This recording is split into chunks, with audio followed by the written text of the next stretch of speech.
Do you know that a baby turtle never gets to see its mother?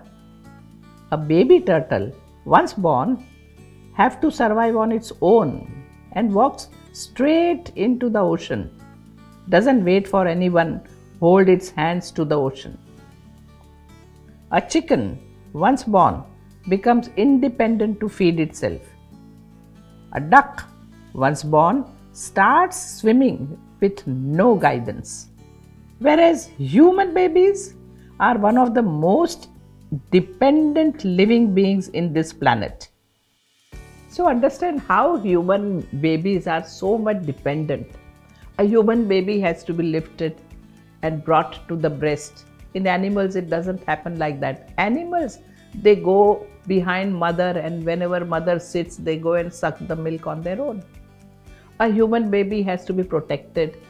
Hot climate, cold climate, we have to do so many changes in clothes and in environment. Animal baby doesn't need all that. Animal baby survives in all these climates, and they are always living according to the nature of the climate. So in animals, there are animals who live only in hot climate. There are animals who live only in cold climate. Humans have to face both the climates, all varieties of climate, and they need protection always. So here human babies continuously need protection, and if protection is not given, slowly diseases happen. They need help, even medical help from all these diseases. Animals don't need all that. Somewhere it is very clear that animals, they are very much self-sufficient the moment a baby is born, but humans are not. So human babies, they need protection for a long period, first by parents and guardians, then by society, and in society all these things like education system makes child grow further. Child needs help continuously for a very long time. In the beginning, parents are physically taking care to feed child well. Medical system is there to give child proper immunization and help and so on. Then education system is there to make child learn, study various things which are required in the society. Then all the other infrastructures which are there, where child needs to be transported from one place to another, and so many other things which child needs as child grows are there in the society to help child. Here you are going from one place to another to learn certain things.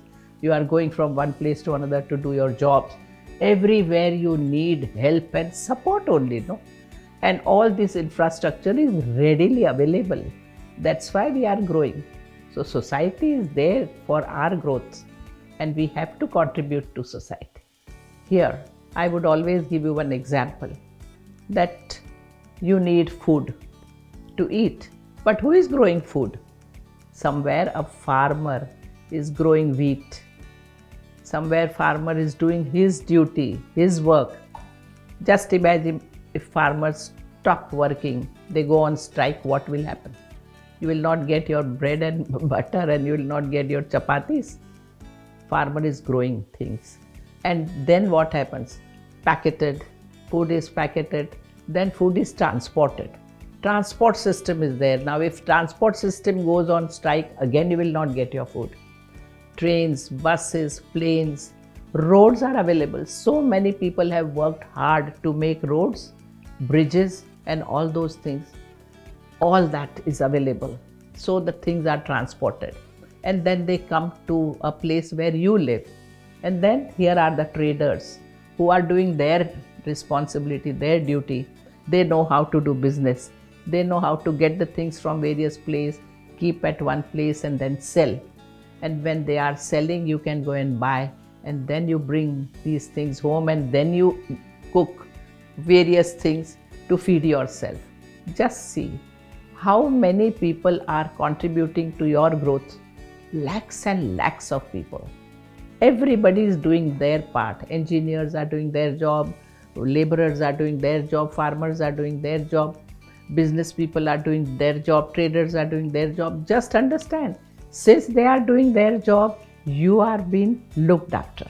And so remember this, that others are taking care of you, and so now it is your duty to take care, your duty to contribute in the society, to see that society is taken care of. Nothing should disturb because of you in the society. We should try and do our part to see that society is a healthy, clean, neat and good society. Now the question is how to contribute to the society. The biggest contribution you can make to society is by being a good householder. All those activities you are doing as a householder, you should do it well, with full attention, with care, with enthusiasm. After all, you have to give to society a healthy you. You have to remain healthy. You have to do your part well, and that would be the biggest contribution.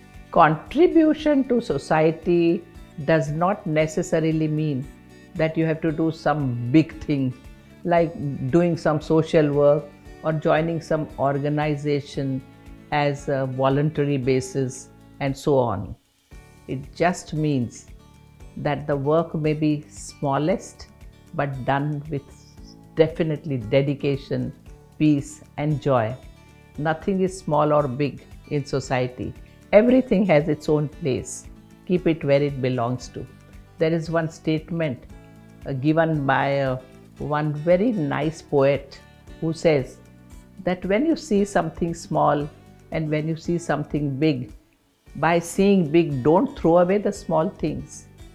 Where the needle is required, big sword can't do anything there. So understand this, that small or big, everything is work and it should be contributed well in society. I give you an example. This is Albert Einstein. When he was 5 years old, his father brought one gift for him. Father Hermann Einstein. He brought compass box, and that was magnetic. When Einstein took that box in hand, he was quite excited. He opened it, he removed that little piece out, and he saw that the needle was always pointing towards north. He was fascinated that he does anything but the needle finally comes to pointing at north. He started thinking that what is that unseen force which is making needle to behave like this? What is that? He started thinking, he started inquiring. He became a very inquisitive child, and that was a very big plus point in Einstein's life. This child became such a great scientist. This child, because of this one little gift, that little thinkings, when it started in his personality, made him a different child. And here he got a Nobel Prize in physics and so on and so forth. So when we are very much happy with all these things which Albert Einstein did, we forget that father, Hermann Einstein, who did such a small work, but at a right time, to help child, to see that child develops that inquisitiveness. Such a great thing. He did his job at a right time for his child, and its effect was seen till the end. So let us understand this, that work could be as small as this, just bringing some little gift or any such small work, but that small work can really contribute to the growth of a child and so the growth of humanity, growth of society. It just goes like that. Well, let me tell you one simple theory, a theory of chaos in science. It is a butterfly theory.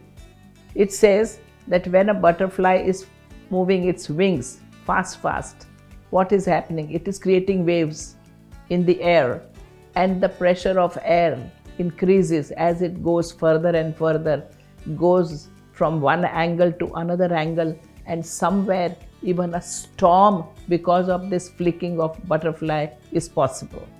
So this theory is such a great theory. It tells you no act is a small act. It can show you a very, very large effect or a very large outcome can happen. So do your work nicely, happily, and its effect also would be experienced. You are really contributing to the society by doing your work well. I give you a very interesting story here. There is a story about Ram, that Ram wanted to make a bridge to go to Lanka to rescue Sita. Now, the whole problem was that ocean in between. So he said that we have to make a bridge. So all monkeys and bears, they all started lifting big boulders, and Hanuman would write the word Ram on that big huge stones and throw it into the ocean, and those stones started floating on the water and slowly coming more closer and closer. There was a squirrel watching all these things. So many people are helping to make a bridge. Squirrel also wanted to help. So squirrel, small little tiny little thing, would pick up small pebble. She can't pick up huge things. Little pebble and run and get it near the bridge. Again go run, get it near the bridge. She was doing this job very sincerely. Some monkeys and bears, they saw, they started laughing. What are you doing? All these little things, where would they be of any use? We have to bring big boulders to do the job well. So go away, don't come on the way. Your job has no meaning. And squirrel sat in the corner and was crying. Ram saw that. Ram picked up that squirrel in his hand, caressed the squirrel, moved his hand on squirrel's body very lovingly and told squirrel, do you know that all these small pebbles which you have brought, they are so much useful to join those big boulders together. That small thing is required, and what you are doing is very important thing. Go on doing. And this finger which Ram moved on squirrel has that line, black line on squirrel's body, and looks more beautiful. So this is the whole story, which Ram says that no work is small work. Small is equally important, big is equally important. So never put yourself down that I can't do this and I can't do that. Whatever you can do, do it. Do it with enthusiasm, do it well, and everything would be beautiful. Namaskar.